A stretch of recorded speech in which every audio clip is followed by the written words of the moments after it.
राजस्थान की अंता विधानसभा सीट पर उपचुनाव का मतदान शांतिपूर्ण तरीके से हो गया। चुनाव आयोग के आंकड़ों से पता चला है कि यहां 80.21% वोट पड़ा है। अब सभी की नजरें कल 14 नवंबर को आने वाले नतीजों पर टिकी हुई है। वोटिंग समाप्त हो जाने के बाद अब सबकी नजरें इस सीट पर हार जीत को लेकर टिकी हुई हैं। हर कोई ये जानना चाहता है कि इस सीट पर कौन जीतेगा। दूसरी तरफ राजस्थान के प्रमुख फलौदी सट्टा बाजार में भी हलचल बनी हुई है। जब से मतदान खत्म हुआ है तब से फलौदी सट्टा बाजार में हलचल बनी हुई है।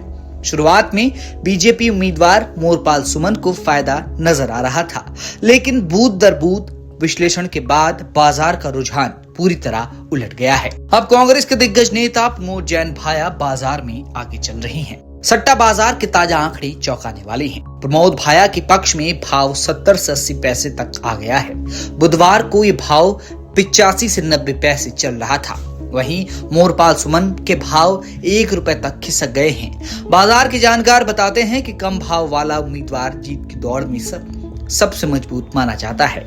दोनों प्रमुख दलों के उम्मीदवारों के बीच सिर्फ 10 से 20 पैसे का फासला है। निर्दलीय उम्मीदवार नरेश मीणा की दशा कुछ और ही है। सट्टा बाजार में उनकी जीत पर कोई भाव नहीं लगा रहा। बाजार उन्हें बहुत हल्का आंक रहा है।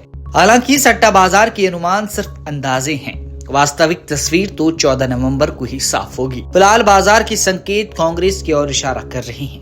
ब्यूरो रिपोर्ट, राजस्थान तक।